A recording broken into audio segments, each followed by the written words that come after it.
Thank you very much, Mr. Deputy President. Let's take our seats.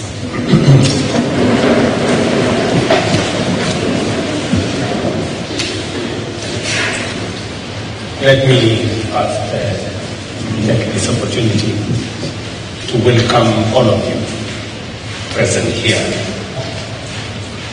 Members of the executive, members of the legislature, members of independent commissions, our members of the diplomatic corps, and friends.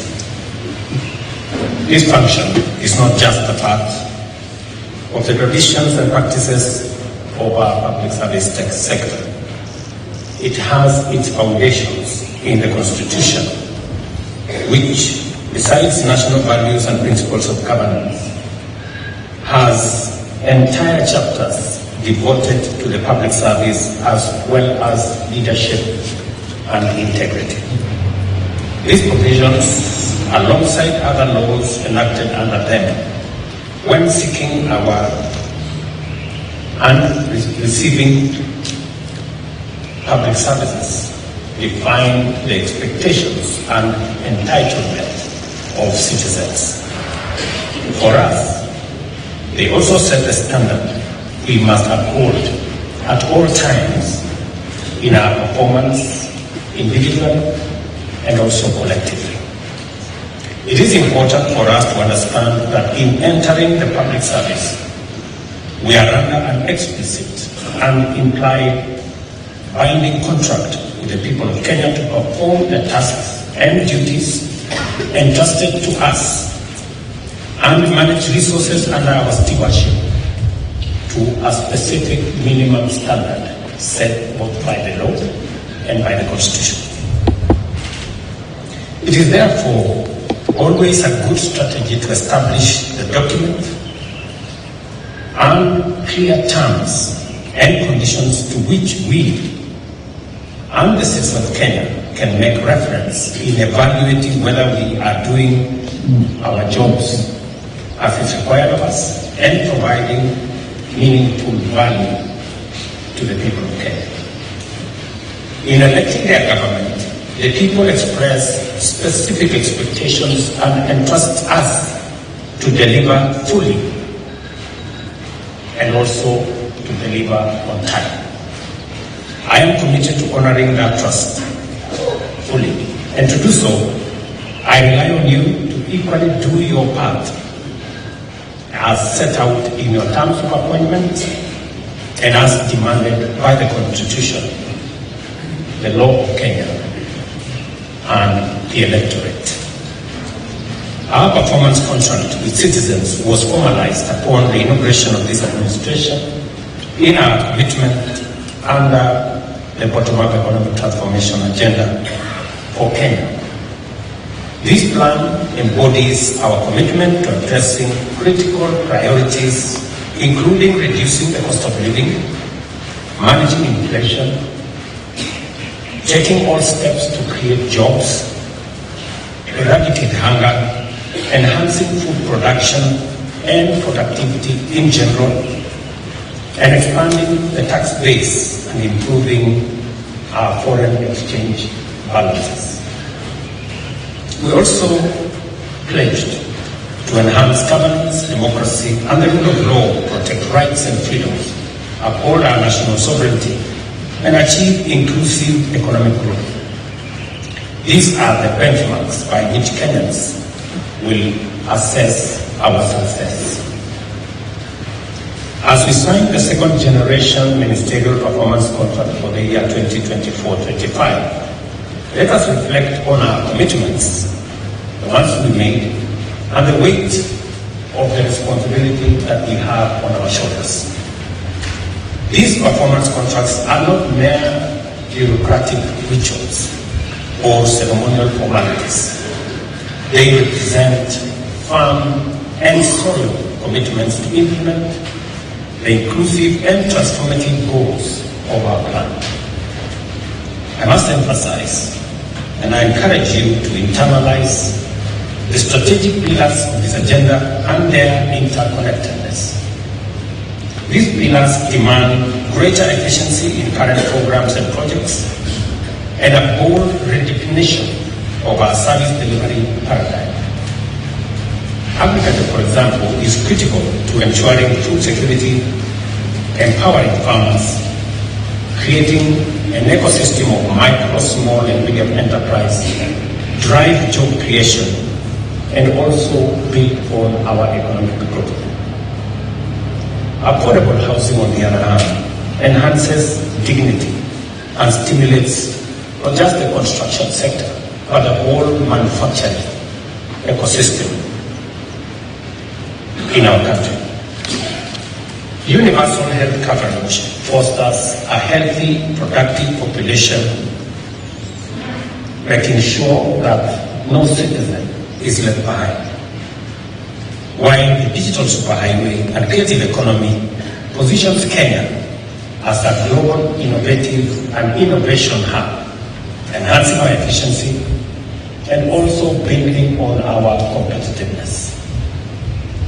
These pillars define my performance contract with the people, which have been directly executed by me and through cabinet secretaries and accounting officers. We are therefore united under a solemn bond to fulfill these commitments for the benefit of our nation and to make this country a better place for all of us. Performance contracting arises from our recognition of the need for a structured mechanism to transform Kenya into an industrialized middle-income economy with a high quality of life for all our citizens by the year 2030, as envisioned in our Vision 2030. It subjects each of our actions to objective benchmarks to evaluate progress and ensures that the needs and aspirations of the people remain at the center of every effort that we make. Over the years, performance contracting has proven to be a robust accountability framework, ensuring the effective use of public resources to meet constitutional mandates and also to meet citizen expectations. This year's contracts integrate the priorities of the fourth-term medium plan and Vision 2030 and the strategic pillars of the bottom-up economic transformation agenda. These plans aim to maximize the impact of scarce resources on Kenyans, particularly those at the bottom of the economic pyramid. A society, ladies and gentlemen, is best judged by how it treats its most vulnerable members. And interventions targeting those at the bottom of the ladder will eventually uplift everyone. By aligning their functions with these commitments, every ministry, department, and agency contributes to a rising tide of inclusive prosperity. The contracts we signed today are action plans for urgent, precise, and efficient execution. I expect each cabinet secretary to take personal responsibility for achieving the targets outlined in their ministry's contracts. There is no room, ladies and gentlemen, for excuse or delay or failure. Accountability must cascade through all levels of ministries, departments, and agencies to individual officers. At the end of the financial year, each cabinet secretary will receive a performance report card reflecting their ministry's achievements. These scorecards will ensure that performance contracting is not seen as a meaningless ritual. This scorecard will carry recognition, rewards, and sanctions which will be applied without fail. Excellence, integrity, efficiency, and consistency will be rewarded, while failure, negligence, waste, and misconduct will promptly invite corrective action. It is important that performance contracting is deployed in ways that raise the levels of engagement and motivation and promote greater conformity with the values and principles of public service. In other words, I fully expect to see continuous improvement in responsiveness, efficiency, and integrity of our officers collectively and individually. To ensure seamless implementation, the National Treasury will disburse available budgetary allocations on time. Lack of funds or delay in their release should not be an excuse for failure to serve citizens. Consequently, our planning, budgeting, and execution functions must operate in closer harmony to achieve this goal. After more than a decade, I believe that the time has come to institutionalize performance management. This is why the Public Service Performance Management Bill is being finalized and will soon be tabled in Parliament. Through legislation, we will entrench accountability and promote the highest standards of service delivery at all levels of government. To strengthen coordination, I have also established an office to focus on performance and delivery management in the Executive Office of the President. Through this office, all MPs will be facilitated to quickly address performance deficiencies and oversee the timely implementation of corrective measures. Performance management is a best practice that must include the entirety of government, and no taxpayer-funded institution should be exempt from the mandate to deliver. I commend constitutional commissions, county governments, and institutions that have embraced performance contracting and urge those that are yet to adopt this framework to do so in the spirit of accountability and conformity to the values and principles of public service. Because overall accountability rests with me, I take this responsibility and opportunity to assure you of my full support in fostering a performance-driven culture within the public service in furtherance of faster delivery of our national transformation agenda. Each one of us is required to deliver on our commitments, and the best way to do so is by working together, united by the urgency of the need to transform Kenya and ensure that every citizen experiences the full promise of this country's abundant opportunities and possibilities. I look forward to working with each and every one of you, and I'm happy that on this occasion we have Chairman of Parastatals, we have a Chief Executive of government agencies present here, so that we can approach this with a whole of government drive and momentum. I want to assure you that although we are in a difficult place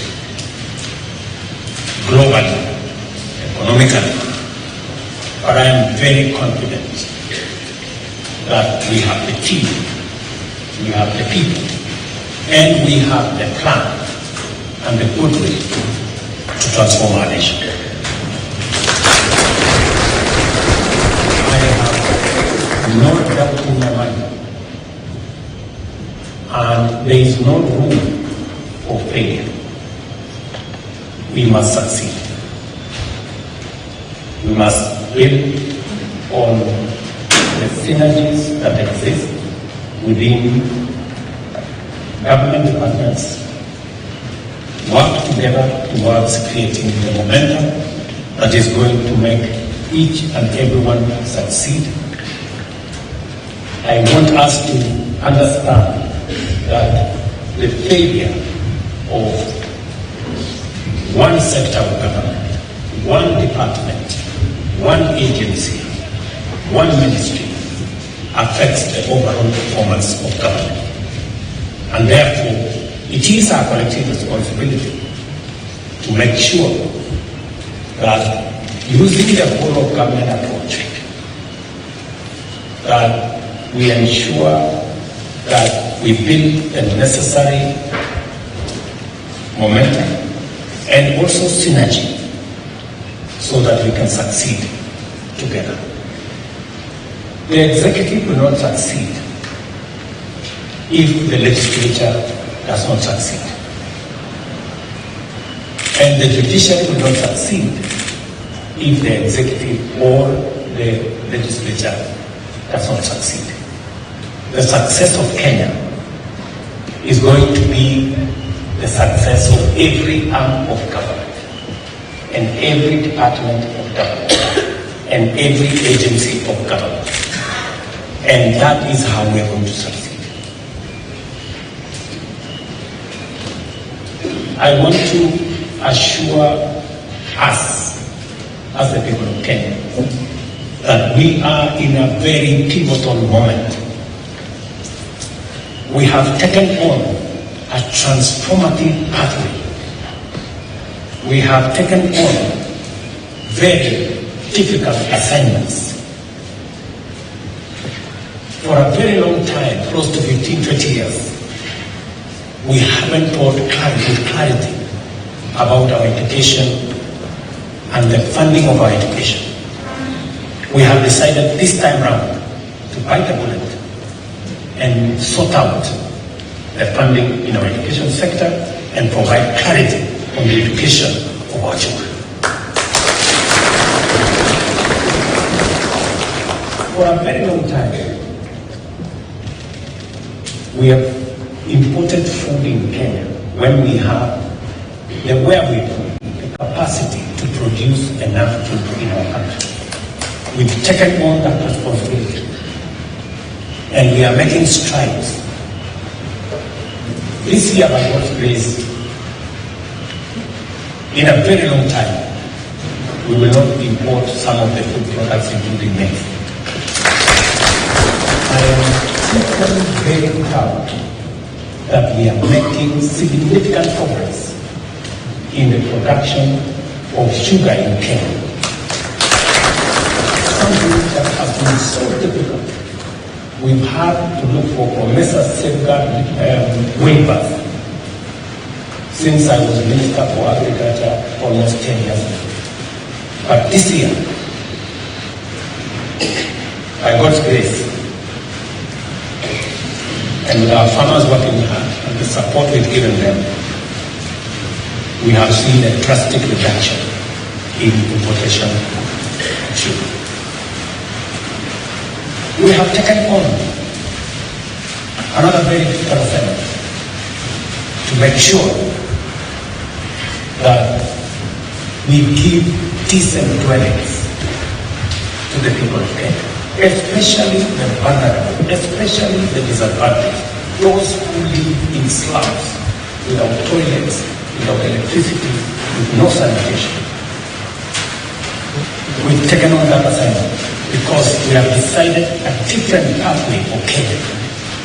Rather than lament about our situation, we have taken on the responsibility to do something about it, however difficult. We have taken on the responsibility of universal health coverage. I know 2 successive presidents have attempted and they didn't quite succeed. 2 successive governments have attempted, they didn't quite succeed.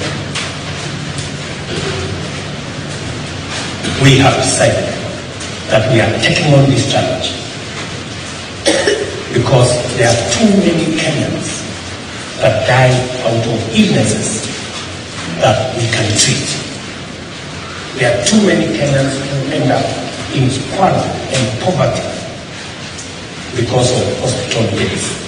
We have decided that this time round we must get it right and make it possible for every citizen, irrespective of their financial status, that they can get the highest level of treatment in Kenya.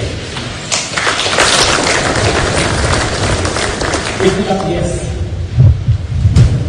But rather than lament about I'm not so working NHIF, an NHIF that has bills taking 10 years, 15 years, we've decided to correct that situation. And I promise you, we will confound the naysayers. We will.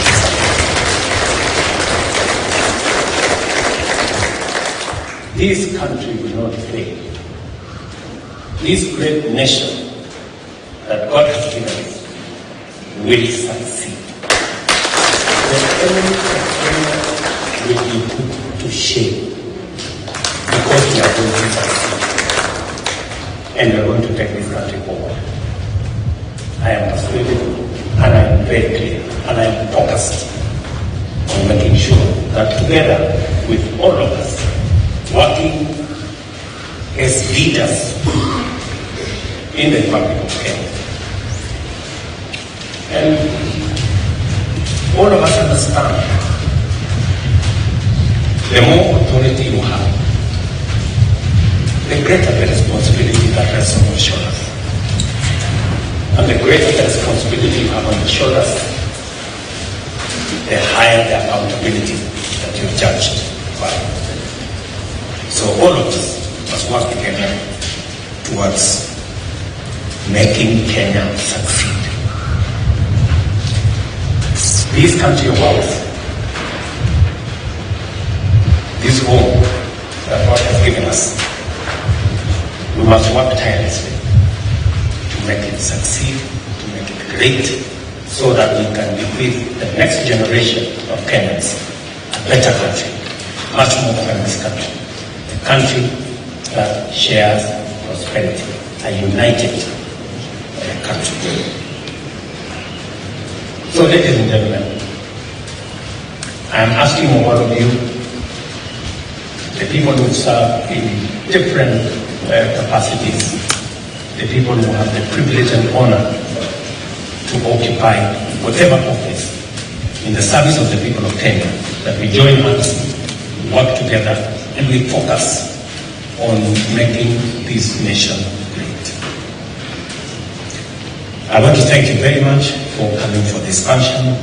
I look forward to working with the ministers and the PSs and those who run different government agencies in making sure that we deliver on the commitments and the mandate and on the assignments that have been signed off here today,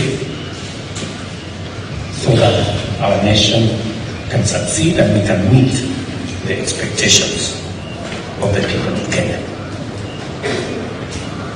We will make the other steps as we go. I'm sure every ministry is going to look at the individual departments and also agencies in the different ministries to make sure that they become part of this all-of-government approach in the delivery of our assignment given to us by the people of Kenya. Thank you very much. God bless you all, and God bless our great country. Another round of applause for His Excellency. Thank you, Excellency. We will request that you remain on stage as we wind up with the national anthem. If there is anybody who is seated, please let's be upstanding as we finish with the national anthem. The national anthem.